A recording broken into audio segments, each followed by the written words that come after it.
In this video, I'm going to cover different vascular inflammatory disorders like temporal arteritis, Takayasu Arteritis, Churg-Strauss disease, Wegener and microscopic polyangiitis, Goodpasture's disease, Polyarteritis Nodosa, Buerger's disease, Kawasaki disease, and then finally Henoch-Schönlein Purpura. So starting with temporal arteritis, more commonly seen in females of more than 50 years of age. These patients present with headaches, tenderness over the temporal area, jaw pain due to the claudication, which is more so present when the patient is chewing, visual impairments due to the involvement of the ophthalmic artery, which can lead to blindness unless you provide them with high-dose steroids. And so this disorder is most commonly affecting the temporal artery, so that's why the name temporal arteritis is given to it. But you should know that it can also affect the other arteries, like for instance aorta and carotid artery, and so there is also risk of aortic dissection and aortic aneurysm with temporal arteritis. Now the other name for temporal arteritis is giant cell arteritis, and the reason this name is given is that on histology you will see giant multinucleated cells in the tunica media. And then there is also fragmentation of the internal elastic lamina. So just know the two histological features of temporal arteritis is giant multinucleated cells as well as fragmentation of the internal elastic lamina. And as I just mentioned earlier, you will have to provide high-dose steroids for these patients to prevent blindness. And then for the diagnosis of the temporal arteritis, you can order the erythrocyte sedimentation rate, which is elevated, and you can also order the biopsy of the temporal artery, again under which you will see giant cells as well as fragmentation of the internal elastic lamina. The next condition is Takayasu arteritis, which is more commonly seen in young Asian females, and this disorder presents with the vasculitis of the aortic arches, as a consequence of which it causes narrowing of the vessels, and so there would be absence of pulses in the neck as well as the upper extremities like ulnar, radial, and the carotid arteries. And then on histology of these patients you will see granulomatosis, thickening of the aortic arch. Next we have the Churg-Strauss disease, which is a necrotizing vasculitis with eosinophilia. So here you can see that there are so many eosinophils in the background that this whole entire image is showing pink. And then Churg-Strauss disease can affect many different organs such as the skin, causing, like for instance, subcutaneous nodules as well as palpable purpura. It can also affect the respiratory tract, and so it causes asthma, which is a very important feature of Churg-Strauss syndrome. They can also present with dyspnea, and all of these features is due to the inflammation of the airway. And then finally, neuropathy as well as cardiac problems and hematuria are other features that can be present in these patients. And then one important lab finding is a positive p-ANCA, which stands for perinuclear anti-nuclear cytoplasmic antibody. So the take-home message for this disorder is that these patients present with eosinophilia, positive p-ANCA, and asthma. So if you have a patient that have asthma with eosinophilia, you should be suspecting Churg-Strauss syndrome. The next two disorders are Wegener's granulomatosis and microscopic polyangiitis, and the reason I've listed these two disorders together is that their presentations is very similar, so I brought them both together. So one difference is that Wegener is presenting with the granulomatosis formation, while microscopic polyangiitis does not have any granuloma that is being formed. But both of these disorders are causing necrotizing vasculitis. And then just for your knowledge, you should know that the other name for Wegener's granulomatosis is granulomatosis of polyangiitis. Granulomatosis of polyangiitis. So in some textbooks you may notice that they refer to Wegener granulomatosis as GPA. So in any case, the features of these disorders include the involvement of the upper respiratory tract. So these patients can present with sinusitis, rhinorrhea, and bloody nasal discharges. There could also be involvement of the ear, and so these patients can also develop otitis media. Now, one important point that I would like you to know is that Wegener granulomatosis is more commonly associated with upper respiratory tract. So as many as 90% of patients with Wegener are presenting with upper respiratory tract problems, while patients with microscopic polyangiitis, there are only 35% of them that present with upper respiratory tract symptoms. Then there are lower respiratory tract symptoms like, for instance, cough, hoarseness of voice, dyspnea, stridor, wheezing, as well as hemoptysis that you can see in these patients. And then skin involvement include, for instance, purpura and ulcerative focal necrosis. And then there is also renal involvement, so these patients can have hematuria as well as focal glomerulonephritis that will later on develop into crescentic glomerulonephritis, also known as rapidly progressive glomerulonephritis. So here, if you can see on this histology, we have the glomeruli, and then there is a crescent shape formation. So here we have the crescent that is formed right here. And so that's why it's given the name crescentic glomerulonephritis. The next condition is Goodpasture disease, also known as anti-GBM antibody disease, and this disorder is caused by the formation of antibodies against collagen 4, which is found in the glomerular basement membrane as well as alveoli.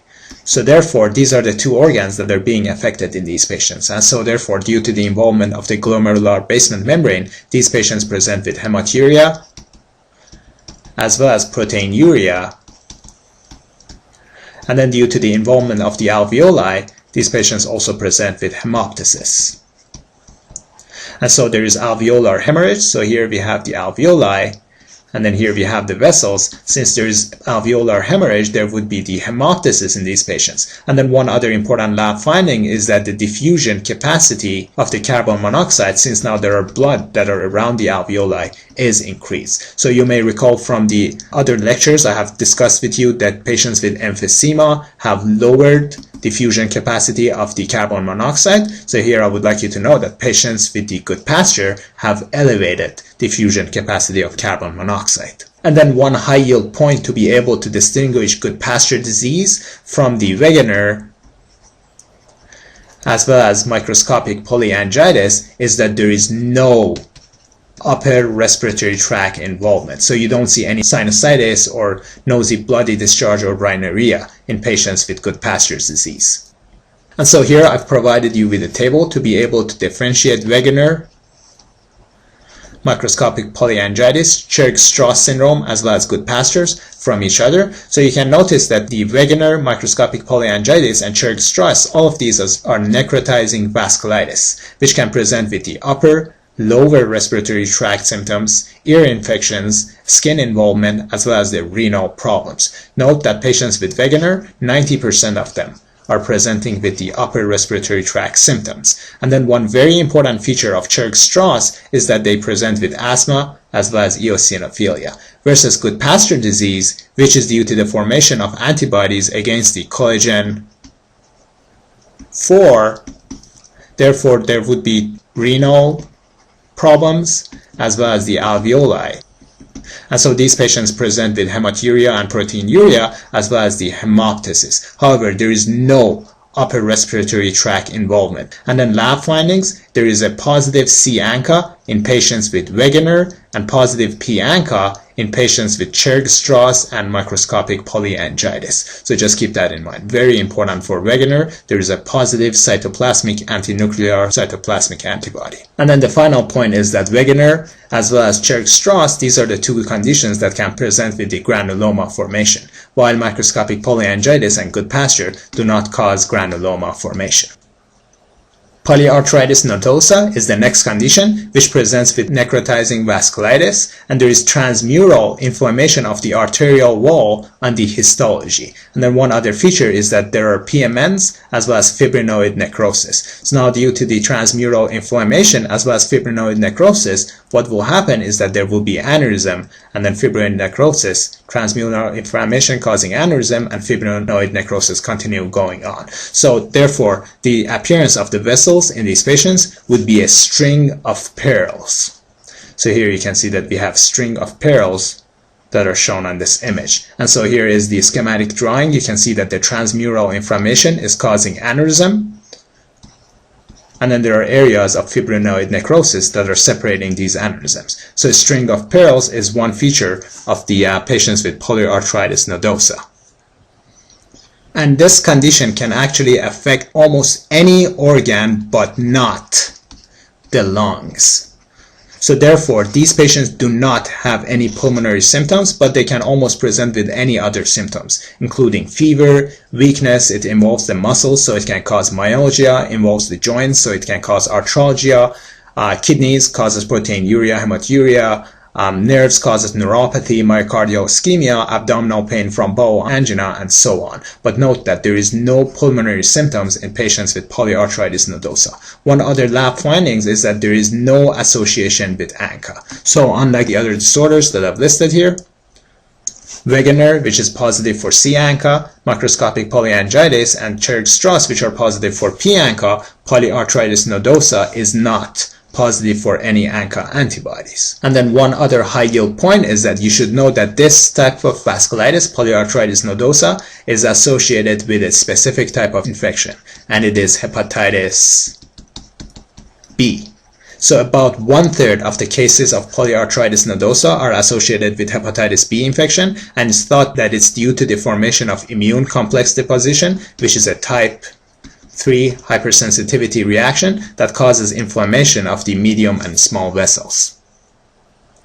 The next condition is Buerger's disease, also known as thromboangiitis obliterans, and this condition is most common in young smokers, which present with the thrombotic vasculitis of small and medium vessels. So here you can see on this image that there is occlusion of the vessels. So from where the arrows are shown, you cannot follow the vessels anymore. And so these patients therefore present with ischemic claudication. So they will have, for instance, leg pain. They also present with cyanotic, painful distal extremities, ulceration of the digits, as well as they can also progress into the gangrene from the lack of the blood supply. Kawasaki disease is the next disorder, which is a common vasculitis disease of the childhood. And then the features of Kawasaki disease include fever of 5 or more days, along 4 of the following symptoms, including the conjunctival injection, strawberry tongue, an example of which is shown here, erythema of palms and soles, rash, and lymphadenopathy. So the way I memorize the features of Kawasaki is that I keep recalling myself that everything about these patients is red. So fever make you red because you're heating up. Conjunctival injection is red eyes. Strawberry tongue is red tongue. Erythema of palms and soles is the red palms and soles again. Rash is red. And then so lymphadenopathy is also one other feature which is not red, but everything else is red about these patients. And one important complication of Kawasaki syndrome is the aneurysm of the coronary artery. So here you can see that coronary arteries have developed aneurysm.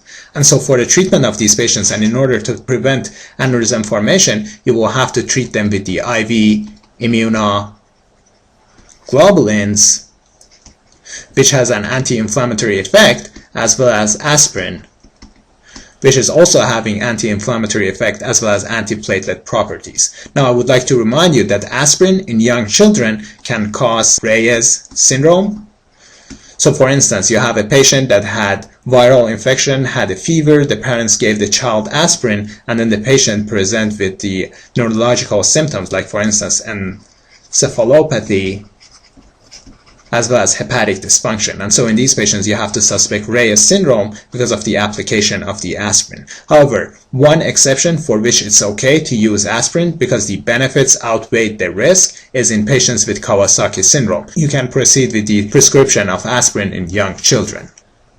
And then the final condition is Henoch-Schönlein Purpura, which usually starts following an upper respiratory tract infection secondary to IgA complex deposits.